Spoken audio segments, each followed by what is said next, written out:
ගුරුවරම් ගුරුබද්‍ර කාලේ වරම් කාලවර්ණ ගණ රූප තේජ බල ස්වේත පත්ම මාලා නීලවර්ණ නිත ස්වේත ධාතු මුතු මාල ඛණ්ඩපාලා කාංචන අනුරාධිගේ ගීතයට රූප රස දෙන්නට එක්වුණු සජිතගේ සුසංයෝගයෙන් අද වන විට මන මාල කතා මුළු ලෝක පුරා පැතිරෙනවා. ගීතයක් යනු හුදු කන්බෙර පිනවන නාදමාලාවක් පමණක් විය යුතුම නැහැ. එය ඇසට පෙනෙන මනස කලඹිය හැකි රූප කාව්‍යයක් විය යුතුයි. ජැක්සන් ඇන්තනී මහතාගේ දෙටු පුත්‍ර සජිත ඇන්තනී මෑත කාලයේ කළ මනමාල කතා නම් වූ ඒ රූපාල හරඹය පිළිබඳ මා බලන්නේ සාමාන්‍ය ප්‍රේක්ෂකයෙකු දකිනා කෝණයෙන් නම් නොවේ.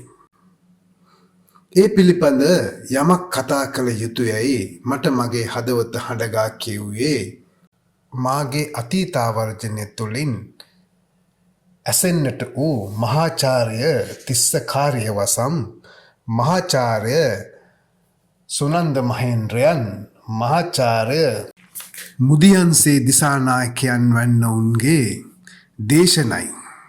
දේශීය ශාන්තිකර්ම කලාව ඩිජිටල් තාක්ෂණික තිරය මතට ඇද දැමූ සජිතගේ මේ නිර්මාණය නූතන පරම්පරාවේ මහා විප්ලවයක් ලෙස කතා කළහොත් එය අතිශෝක්තියක් නොවේ යැයි මා විශ්වාස කරනවා.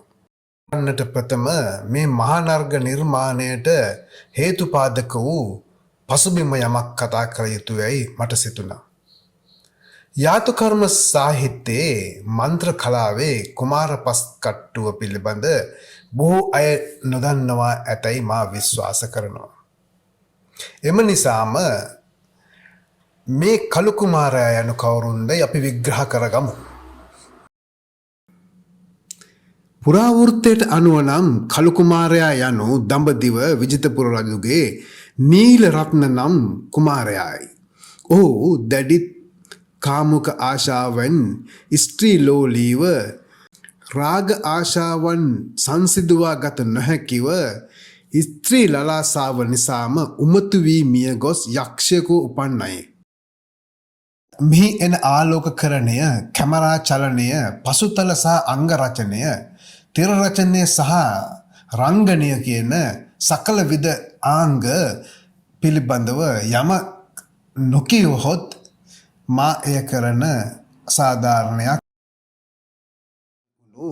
සජිත ඇන්තනී ප්‍රමුඛ කණ්ඩායම පළමු රූපරාමුව සඳහා මනාව සූදානම් වී තිබුණා. ඊට අවශ්‍ය කරන පසුබිම සැකසීම පසුබිම් සකසන ශිල්පියා විසින් ඉතා මනාව ඉටුකොට තිබුණා. යක්ෂයෙකුගේ ඇල්ම බැල්ම වැටුණු මෙවැනි මහා භයානක යක්ෂ ආත්මයක් වැළඳුණු තරුණියක සිටින කාමරයක් තුලින් දකින්නට ලැබෙන අඳුරු ගුප්ත මහා මූසල ඒ පෙනුම ඔහු පළවුණු රූප රාමුවේ ඉතා මනාව ඔප්නංවා තිබුණා. තොවිල් පොලේදී ශාන්තිකර්ම පොලේ ශ්‍රී ලංකාවේ ශාන්තිකර්ම කලාවට කිසිදු අවඩක් නොවන අයුරින් ඉතා මනා ලෙස එය නිර්මාණය කර තිබුණා. දෙවොල් මඩුව තොවිල්පල බලිපොල හෝ අපනූල් බඳින තැනක නොවරදීම තියෙන මල්යහන පිදේනි තටුව විලක්කු සහ පන්දම්මෙලි මනාව තිබුණා. අවට පරිසරය නිසි ලෙස අවසි ලෙස ඔහු සකසා තිබුණේ මෙය එකල සජීවීව දුටු අප සිත් ඒ අතීතය තුළ යළිත් නිමේෂයකට තනි කරවමින්. ශාන්තිකර්ම කලාවේ ශාන්තිකර්ම යක්ෂ ප්‍රේත තොවිල්ක වඩු කලාවට ගැලපෙන ආකාරයට ඔහු හදලා දීලා තිබුණා. එපමණක් නෙවෙයි අංගරචනය ඉතා හොඳින් තිබුණා. අංගරචනයේදී අපි දැක්කා මේ දෙදෙනාව මනාව හැඩගන්වලා ඔවුන්ගේ ඒ හැඟීම් ඔවුන්ගේ ප්‍රකාශනය නිසි ලෙස ඉදිරිපත් කළ හැකි ආකාරයට අංගරචනය කරලා තිබුණා. ඒ වගේම තමයි ආලෝකකරණයත් මනාව කළමනාකරණය කරගනිමින් ඒ රූපරාමුවේ අධ්‍යක්ෂකවරයාගේ බලාපොරොත්තුව සාක්ෂාත් කර ගැනීමට හැකිවන ආකාරයට ඒ ආලෝකකරණය නිසි ලෙස ආලෝකය මනා ලෙස භාවිතා කරලා තිබුණා. ඒ වගේම තොවිල්පලේදී රක්ත වර්ණ මුසු කහ තැඹිලි වර්ණය ගෙන එන ස්වාභාවික පන්දම් එළියෙන් එන ඒ අපි අතීතයේ දුටු ඒ තොවිල්පලේ ආලෝකය අපිට දකින විදිහට සලස්වලා තිබුණා. ඉතින් ඒ වගේ හොඳ රූපරාමු පෙළක් අපිට දකින්න හමුණ කැමරාකරණයේ උසස් මට්ටමේ තිබුණා. කැමරාව මේ අත චලනය වෙන වගේම ඉහළ පහළ කෝණ වලින් විශේෂයෙන්ම සජිතගේ මනමාල ශරීර කූඩුව තුලින් කාංචනාගේ පිරිපුන් නාරි දේහය දිස බලා ඉන්න කලු කුමාරයාගේ ඒ ලොබ බැඳුණු දැස් කාමයෙන් පිරුණු රාගයෙන් මත්තුණු ඒ ඇස්වලින් ආපු දිලිසෙන කාමාතුර හැඟීම් මනාව ග්‍රහණය කර ගැනීමට හැකිවන විදිහට කැමරාව ස්ථානගත කරලා තිබුණා පහළ කෝණයකින් සහ ඒ යක්ෂයාගේ සම්ප්‍රදායික කළු කැත ඒ රෞද්‍ර පෙනුම වෙනුවට මනමාල ශක්තිමත් බාහු තිබෙන දේහධාරී සචිතගේ රූපය හරහා බලා සිටින අයත් ආතුරයන් බවට පත්වන ආකාරයේ කැමරා ස්ථානගත කිරීම කිහිපයක් අප දැක්කා. එය ඉතාමත්ම උසස් මට්ටමේ තිබුණා. සජිත මේ කරපු නිර්මාණය කාංචනා අනුරාධි සමග එක්ව නිෂ්පාදන කණ්ඩායම සමග එක්ව එහිදී හැම දෙනාගේම සහාය ඉතා හොඳින් ලැබිලා තිබුණා. මම කිව් නොකිව් සහාය ශිල්පීන්, කැමරාකරන ශිල්පීන්, ආලෝක කළමනාකරණය, සංස්කරණය සහ වර්ණ සංයෝජනය මේ සියලු දේ ශබ්ද පරිපාලනය මේ හැමදේම ඉතාමත්ම හොඳම තැනක තිබුණා.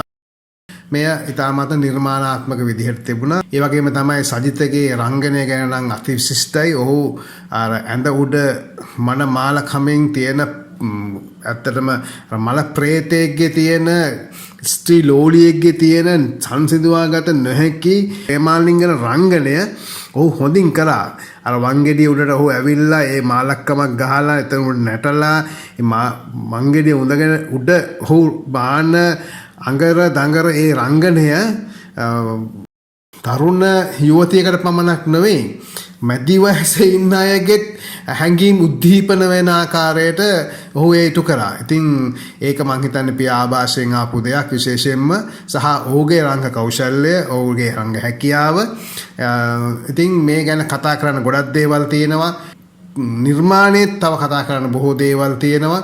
සහ මේ නිර්මාණය හරහා යලි කරලියට ගෙන අපේ හෙළ සිංහලයාගේ ශාන්ති කර්ම යාතු කර්ම මේ දේ ගැන සහ හෙළ සිංහලයාගේ ප්‍රඥාව හෙළ සිංහලයා කොහොමද එදා අපේ ලෙඩක් දුකක් හැදුනහම එය හඳුනාගත්තේ කොහොමද, ගමේ හිටපු විශේෂඥවරුන් ගාවට ඒවා යොමු කරේ කොහොමද කියන එක, විශේෂයෙන්ම පන්සල මූලික වෙච්ච වෙද මහත්මයා මූලික වෙච්ච සහ යකදුරා සල්පවේද මහත්මයා, මෙන්න මේ වගේ අපිට තිබුණ විශේෂාංග ගොඩක් අපේ ගමේ අපේ ලෙඩ රෝග පිළිබඳව.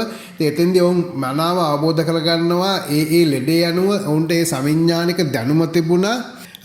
තමන්ගේ පවුලේ හෝ ඥාතියෙකෝ කාගේ හෝ කෙනෙකුට ලෙඩක් දුකක් හැදුනහම ඔහුට හැදිලා තියෙන රෝගේ කුමක්දයි අවබෝධ කරගැනීමේ සවිඥානික දැනුමක් ඔවුන්ට තිබුණා. ඒ නිසාම ඔවුන් ඒ කෙනාව ඒ ලෙඩට අවශ්‍ය වෛද්‍යවරයා ළඟට යොමු කළා. ඉතින් ඒ අනුව තමයි මේ තරුණ යෞනියක් වුණාට පස්සේ අවුරුද්දක් වගේ කාලයක් යනකොට ඇයගේ හෝමෝන ක්‍රියාකාරීත්වය සක්‍රිය වෙලා ඇගේ ඊස්ට්‍රජන් ප්‍රමාණය ශරීරයේ වර්ධනය වෙනකොට ඇයට හෝමෝන පාලනය කර ගැනීමේ හැකියාවක් නැතිනට පත් වෙනකොට ඇයට විවිධාකාර මානසික පීඩාවන් අවශ්‍යතාවයන් එනවා. මොකද එදා සමාජයේ අද වගේ සමාජයක් නෙවෙයි. ඒ ගැන පස්සේ කතා කරමු. මේ සමාජ ක්‍රමය ගැන.